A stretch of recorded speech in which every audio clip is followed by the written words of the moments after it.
Hello, नमस्कार, जय शिवराय. मी विद्या आणि परत एकदा माझ्या चॅनलमध्ये तुमचं अगदी मनातून स्वागत आहे. तर आज आपण बघूयात सिंपल पण अट्रॅक्टिव्ह अशी डिझाईन. तर आज आपण एकदम सिंपल पण खूप छान दिसते अशी डिझाईन शिवणार आहोत. नेहमीप्रमाणे मापं टाकून घ्या. इथे 9 इंच चेस्ट आहे आणि त्यामध्ये 1.5 इंच मी इथे मार्जिन ठेवलेली आहे. हे बघा, डायरेक्ट तुम्ही हा भाग नाही ॲड केला तरी चालतो, म्हणजे कोणता तर गळ्याचा. मी इथं ॲड केला आहे कारण ह्या पट्ट्या आपल्याला नंतर कामी येणार आहेत. तर इथे नेहमीप्रमाणे गळा, उंची, मुंडा जे काय आहे ते टाकून घेतलेलं आहे. ओके, आता गळा तर सरळच टाकला, यामध्ये काहीच करता येत नाही. तुम्ही असंच करून घ्या. आणि राहिलेल्या ज्या पट्ट्या होत्या त्या एक कमरची आणि एक आय हुकसाठी मी ठेवलेली आहे.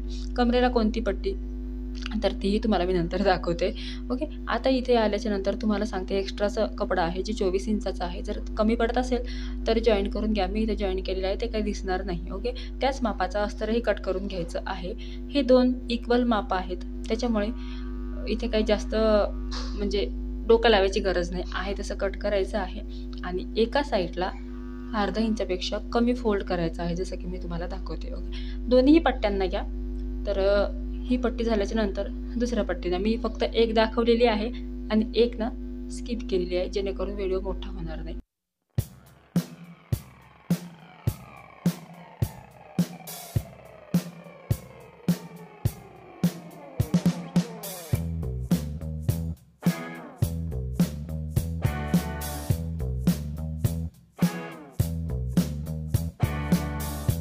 तर इथे दोन्ही साईडला मी टिप दिलेले आहेत आणि जे जास्तीचा कपडा आहे तो कट करून घेतलेला आहे. इथे सांगायचं एकच की आता ही आपण सरळ करून घेऊयात. याच पद्धतीने आपल्याला दुसरीही पट्टी करून घ्यायची आहे.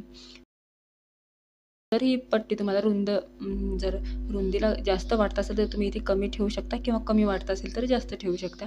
ही पट्टी आहे बघा 3 इंचाची, तर इथे मी तर 1.5 इंचावरती मार्किंग करून ही पट्टी साईडला ठेवली. याच पद्धतीने आपण आता दुसरी पट्टीसुद्धा करून घेऊयात. लक्ष ठेवायचं एकच, ज्या साईडला ही फोल्ड केलेली आहे त्याच्या अपोजिट साईडला ही दुसरी फोल्ड करायची, जेणेकरून दोन्हीही टोकं व्यवस्थित येतील. दुसरी फोल्ड करून झालेली आहे, मी ओपन करून घेतली. आता काय करायचं, 1.5 इंचाची जी मार्किंग होती आपली तिथेच सिंगल टिप टाकून घ्यायची आधी आणि त्याला लागूनच अर्धा इंचापेक्षा कमी दुसरी टिपसुद्धा टाकायची आहे. ही लक्षात घ्या, ही रेष आपल्याला सरळ यायची आहे, म्हणजेच काय तर शिलाई सरळ आली पाहिजे. वाकडी तिकडी जर गेली तर व्यवस्थित आपली डिझाईन दिसणार नाही. अशा पद्धतीने तुम्ही इथे बघा आणि सेकंडला जो आहे या पार्टला सुद्धा तुम्ही तशीच शिलाई देऊन घ्या. इथे शक्यतो अर्धा इंचापेक्षा कमीच असू द्या, जास्त नको, त्यांनी सुद्धा पफ व्यवस्थित पडत नाहीत. जर आपला जी नॉड आपण मध्ये टाकतो ती जर फिटिंगला व्यवस्थित जर बसली तरच ते पफ छान पडतात. ही नॉड आहे 1 मीटर, तुम्ही इथे स्किप करून अर्धा मीटरसुद्धा घेऊ शकता, पण बऱ्याच बायकांना नॉड मोठी आवडते, तर मग मी इथे जास्त ठेवलेली आहे. तर मी इथे एका छोट्या पिनाच्या मदतीने समजा ही टाकलेली आहे. सो तुम्हाला जर ती पिन नसेल किंवा नाही का टाचणी असेल सेफ्टी पिन, तर तिने सुद्धा ही व्यवस्थित नॉट टाकता येते.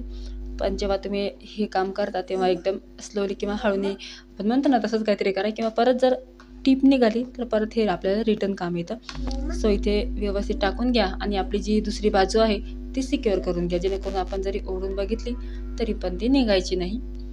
ओके, आता तुम्हाला मी दाखवते थोडक्यात. तर काय, तर अशा पद्धतीने ते झालं पाहिजे. हे कितीही मोठी तुम्ही घेऊ शकता, नॉड म्हणा किंवा हे जे कपडा आहे आपला तो, कारण तो गोळच होणार आहे, तर ते आपल्याला ॲडजस्ट करता येतं, म्हणजे गळ्याच्या साईजनुसार.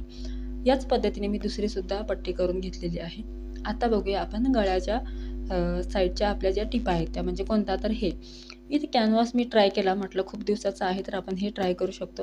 चौकोनी गळ्याला जास्त मेहनत लागत नाही, तर कॅनव्हाससुद्धा जास्त काय वेगळा कापायची गरज पडत नाही. सरळ पट्ट्या जरी कापल्या तरी होऊन जातं. तर हा कॅनव्हास एकदम इझी पडतो, म्हणजे कस्टमरला सुद्धा आणि आपल्याला सुद्धा. आपल्याला कसं तर व्यवस्थित चिपकला जातो, हा लावायची गरज नाही, प्रेसने चिपकतो. दुसरी गोष्ट असं की कस्टमरला हे ओढलं जात नाही, म्हणजे कडक वाटत नाही असं नाही का, नाहीतर बरेच कॅनव्हास टोचतात. इथे जर आलो तर आपलं जे मेन फॅब्रिक आहे ते सरळ ठेवा आणि अस्तर त्यावरती उलटं टाका आणि स्टिच करा. इथे एक अशी ट्रिक आहे ती सांगते की जी आपण पट्टी तयार केलेली होती ती डायरेक्ट इथे लावून द्या.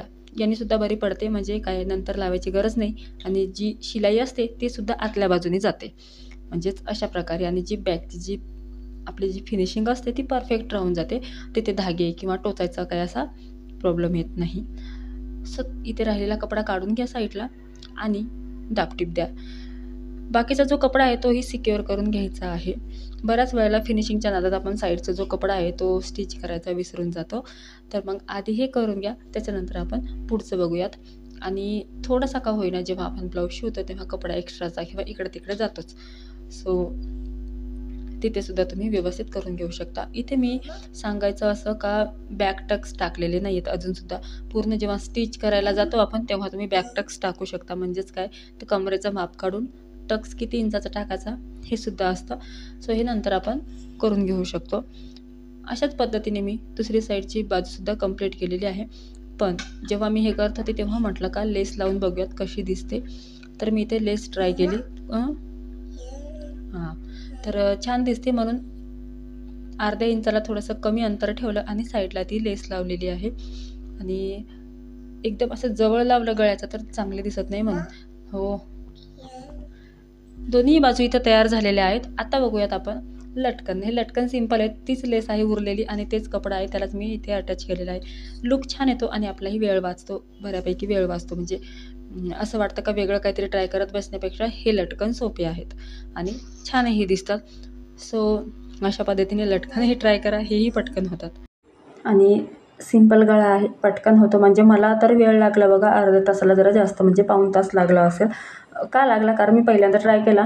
आता सेकंड टाईम जेव्हा ट्राय कराल तेव्हा अर्ध्या तासालाही कमी वेळ लागेल, कारण आपल्याला प्रत्येक पद्धत आपल्याला माहीत झालेली असते. जेव्हा आपण काहीतरी बघून करतो तेव्हा मग थोडासा वेळ लागतो. तर हे मला तसंच झालेलं आहे. आज खूप सारा वेळ ह्या ब्लाऊजला लागलेला. तर आता आपण बघूयात गळ्याची रुंदी. गळ्याची रुंदी आहे 6 इंच. तर ती कशी परफेक्ट आपण इथे आणायची ते तुम्हाला सांगते. पहिल्यांदा एक गाठ मारून घ्या गळ्याच्या नॉडची. हे बघा, ही नॉड एकदम अशी साधी आहे, तर इथे व्यवस्थित सिक्युअर करून घ्यावं लागतं. जर कस्टमरला समोरून हुक हवे असेल तर ही नॉड आपल्याला चांगलीच बांधावी लागेल. ओके, तर आता इथे मी फक्त साधी एक अशी गाठ मारली आणि मोजून बघितलेलं आहे किती आहे. तर 6 इंचाला एक काडी अशी जास्त होती. मी परत एकदा सिक्युअर केलं आणि परत बघितलं तर आता परफेक्ट 6 इंच आलं. तर इथेच चांगल्या 2 ते 3 गाठी मारून घ्या आणि नंतर तुम्ही इथे फूल वगैरे इथे ट्राय करू शकता. म्हणजे कसं, तर मी याला 2 गाठी मारल्या आणि नंतर असं फूल तयार केलेलं आहे. हेही मस्त दिसतं आणि जर तुम्हाला हवं असेल तर तुम्ही वेगळं काहीतरी इथे ट्राय करू शकता. ओके, सो कंप्लीट झालेली आहे आपली डिझाईन. आवडला तर नक्की लाईक करा. भेटू नंतर.